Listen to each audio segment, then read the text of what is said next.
আসসালামু আলাইকুম সবাইকে। আজকের এই ভিডিওটা মূলত হচ্ছে 2025 সালে বাংলাদেশি স্টুডেন্টদের জন্য কি ইউকে পারফেক্ট কিনা এই ব্যাপারে।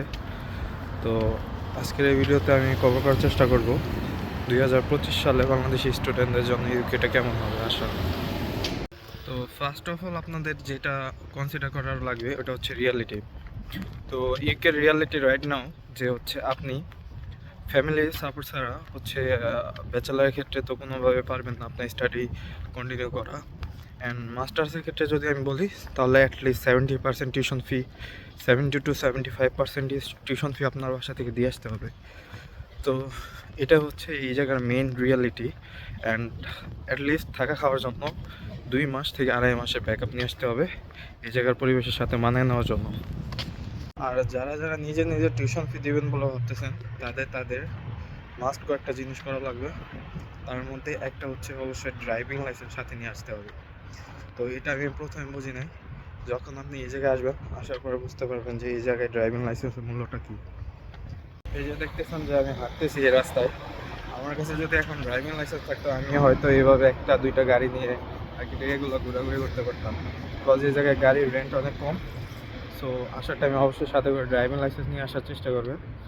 আর পাশাপাশি স্কিল শিখে আসার চেষ্টা করবেন, লাইক হচ্ছে কুকিং। এই জায়গায় শেফদের অনেক ভালো মূল্য দেওয়া হয়। আপনার যদি কোনো স্কিল না থাকে তাহলে আপনারা কেন কেন এ জায়গায় হায়ার করবে, তাই না? তো বাংলাদেশে বসে যদি আপনি সহজ ভাবেন, অ্যাকচুয়ালি রিয়ালিটিটা অনেক কঠিন।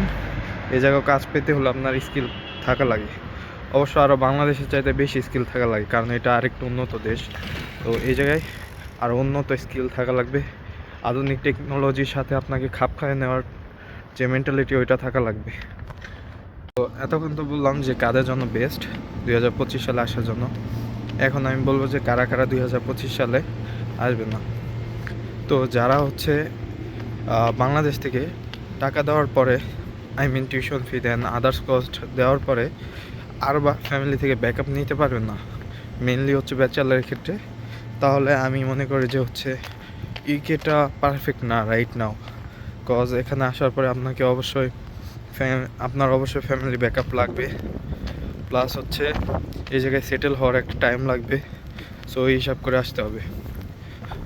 আর মাস্টার্সের ক্ষেত্রে যেটা বলতে চাই ওটা হচ্ছে আপনার থাকা খাওয়ার টাকাটা নিয়ে আসেন, প্লাস হচ্ছে টিউশন ফিও যদি লাগে আর কি। আই থিঙ্ক একটু কষ্ট করলে মেবি মাস্টার্সে পসিবল, বাট যদি লাগে তো ফ্যামিলি থেকে আনার চেষ্টা করবেন কিছুটা। আর ইউনিভার্সিটি চয়েস করবেন ওয়াইজলি। এখানে কয়েকটা ইউনিভার্সিটি আছে, তো ইউনিভার্সিটির সাথে লোকেশনটাও খেয়াল রাখবেন কোথায় চয়েস করতেছেন, যেন হচ্ছে আপনার টিউশন ফি এবং ইনকাম সোর্সের প্লেসটা অনেক ভালো হয়। সরি, বাসায় চলে আসছি, বাইরে বৃষ্টি হইতেছিল। তো এই ছিল ভিডিওতে। তো থ্যাংক ইউ পুরো ভিডিওটা দেখার জন্য। অ্যান্ড ঘরটা একটু অপরিষ্কার আছে, মানে আসার পরে তো গোছানো হয়নি, তো গোছাবো। অ্যান্ড থ্যাংকস পুরো ভিডিওটা দেখার জন্য। আল্লাহ হাফিজ।